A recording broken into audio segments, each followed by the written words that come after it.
श्री राम जय राम, जय जय राम।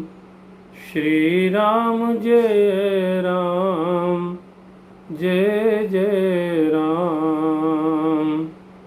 श्री राम जय राम, जय जय राम।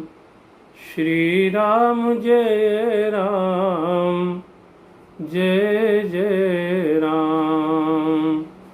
श्री राम जय राम, जय जय राम। सच्चिदानंद भगवान की जय।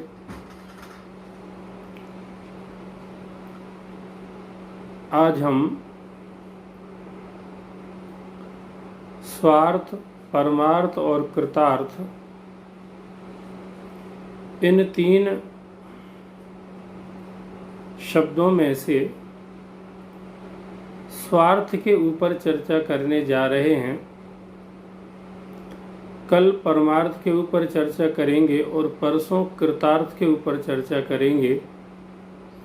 तो स्वार्थ को ये शब्द सुनते ही आदमी को अच्छा नहीं लगता है।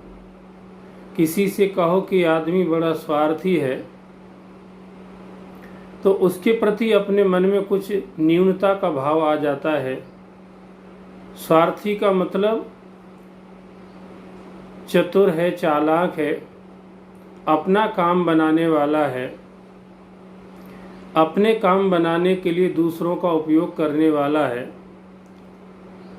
इस तरह के विचार मन में आ जाते हैं। तो जैसा कि हम लोग सुनते भी हैं कि सुर नर मुनि सबकी यह रीति, और स्वार्थ लाग करहि सब प्रीति। इस स्वार्थ में सबको समेट लिया गया है। देवता हो, चाहे ऋषि मुनि हो और चाहे साधारण इंसान हो, स्वार्थ सभी के अंदर पाया जाता है। जैसे जब राम जी चित्रकूट में पहुंचे तो सारे देवता अमरनाथ किन्नर दिसपाला चित्रकूट आए तहि काला।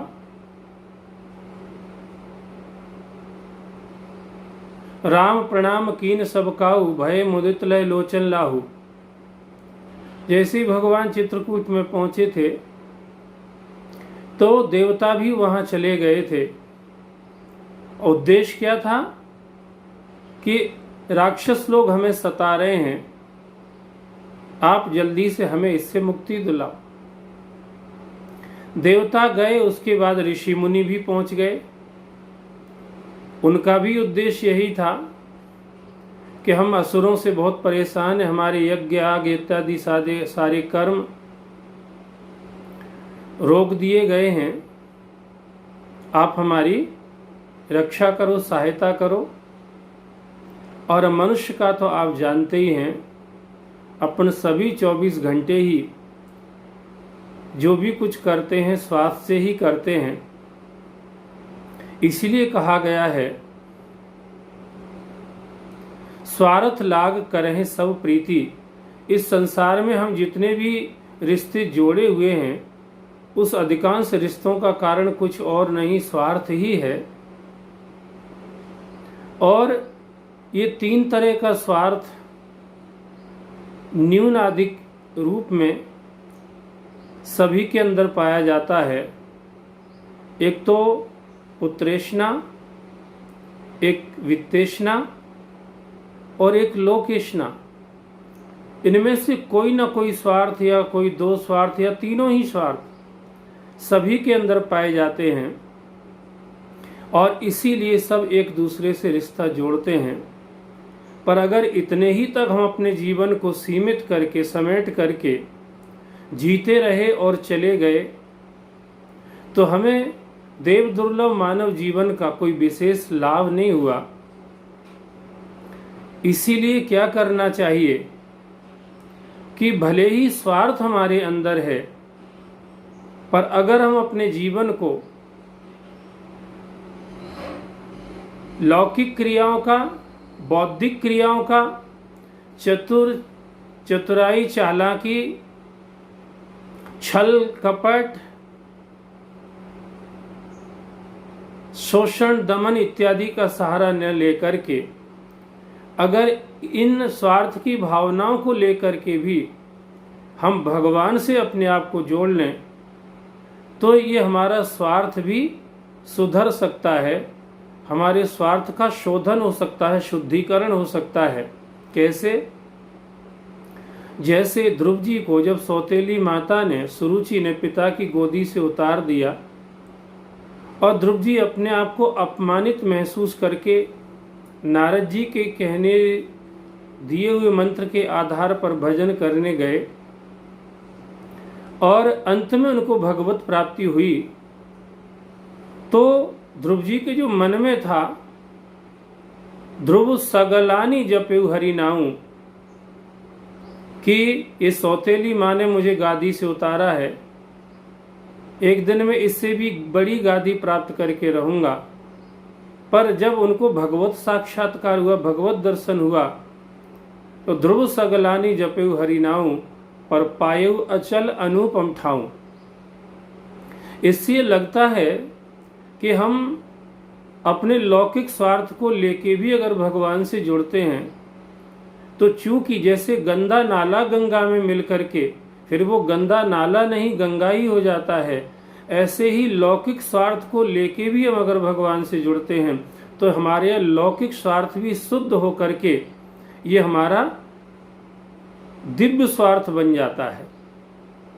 जैसे सुग्रीव को भी राम मिले किष्किंधा में और सुग्रीव को किष्किंधा का राज भी मिल गया, पर उस चक्कर में आकर के सुग्रीव भगवान के काम को भूल गए। पर फिर भगवान ने जब उनको याद दिला दिया, तब सुग्रीव क्या कहते हैं, सुख संपत्ति परिवार बढ़ाई, सब परिहर करहु शिवकाई, ये सब राम भगति के बाधक, कहें संत तब पद अवराधक, अब प्रभु कृपा करो यह भांति, सब तज भजन करो दिन राति। ये भगवान से जब जुड़ जाता है जीव, तो उसके स्वार्थ का भी शुद्धिकरण हो जाता है। और वह सुग्रीव ये प्रार्थना कर रहे कि अब हमारे ऊपर ऐसी कृपा करो कि हम आपके भजन में लग जाएं, क्योंकि ये हमने देख लिया है जिसमें हम उलझ रहे थे, ये सुख संपत्ति परिवार और बढ़ाई, ये तो आपके तरफ बढ़ने वाले जीव के लिए बाधक हैं, ये साधक नहीं है। और सुग्रीव भगवान से अविरल भजन की प्रार्थना कर रहे हैं। ऐसे ही विभीषण जी को रावण ने लात मारी और उसके कारण से वो राम जी के पास आए, पर जब लंका पर राम जी ने विजय प्राप्त करके और विभीषण को लंका का राजा ही बना दिया, तब विभीषण जी भी ये बात मन में विचार कर रहे थे, और कछु प्रथम वासना रही, प्रभु पद प्रीत सरित सोबही। जब मुझे रावण ने लात मारी तो मेरे मन में भी एक विचार था कि कभी मैं लंका का राजा बन सकता हूँ, पर आज जब आपके चरणों में आ गया हूँ तो अब मेरी वो वासना धूमिल हो गई है, आपके चरणों के प्रेम ने उसको धो दिया है। अब बस यही चाहता हूँ आपके ही आश्रय में हमेशा बने रहें। इसीलिए रामायण में कहा कि कैसा भी मन में भाव हो पर उसको लेकर के भगवान से जुड़ जाओ, तो फिर ये स्वार्थ कैसा हो जाएगा जो अन्य जगह कह रहे हैं, स्वार्थ साँच जीव कहूँ एहा, मन क्रम वचन राम पद नेहा। फिर ये स्वार्थ लौकिक स्वार्थ न होके दिव्य स्वार्थ, चिन्मय स्वार्थ हो जाएगा और भगवत प्राप्ति की भावना बन जाएगी, भगवत प्राप्ति हो जाएगी। तो ऐसे स्वार्थ की हमें जरूरत है। बहुत बहुत धन्यवाद। सुनते रहिए। हमारा फेसबुक पेज है प्रवचन महेश गुरुजी, लाइक कीजिए, शेयर कीजिए। हमारा यूट्यूब चैनल है प्रवचन महेश गुरुजी, उसको भी लाइक सब्सक्राइब शेयर कीजिए, इससे और लोगों को भी ये परम लाभ मिलता रहे। बहुत बहुत धन्यवाद। फिर मिलेंगे। राम राम।